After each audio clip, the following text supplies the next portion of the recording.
కామారెడ్డి జిల్లా మున్సిపాలిటీ పరిధిలోని రామేశ్వరపల్లిలో శివారులో గల పల్లెవారి కుంటలో విషాదం నెలకొంది. ప్రమాదవశాత్తు ఇద్దరు చిన్నారులు పల్లెవారి కుంటలో మునిగి మృతి చెందారు. మృతి చెందిన చిన్నారులు కామారెడ్డి జిల్లా కేంద్రంలోని గ్రీన్ సిటీలో నివాసం ఉండే 10 సంవత్సరాల వయసు గల సంతోష్ శివలుగా గుర్తించారు. ఇక గ్రీన్ సిటీలో నివాసం ఉండే చిన్నారులు సంతోష్ శివలు ఇంటి ముందర ఆడుకుంటూ ఉన్నారు. ఇక ఈ క్రమంలో సైకిల్ తొక్కుతుంటూ సమీపంలో గల పల్లెవారి కుంట వద్దకు వెళ్లారు.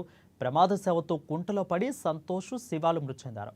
మృతదేహాలను పోస్టుమార్టం నిమిత్తం కామారెడ్డి ఏరియా ఆసుపత్రికి తరలించారు. ఇక ప్రభుత్వం ఆసుపత్రి వద్ద మృతుల కుటుంబాలు బంధువులు రోదన విన్నంటాయి.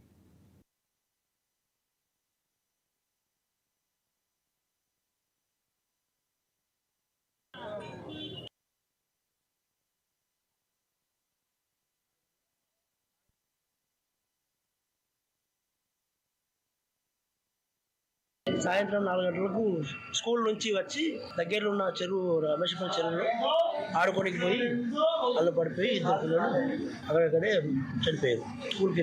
స్కూల్కి వెళ్ళి రాగానే యూనిఫామ్ తీసేసి ఆడుకోనికి సైకిల్ మీద వెళ్ళి అక్కడ ఆడుకోనికి పోయి కాలు జారి పడిపోయారు.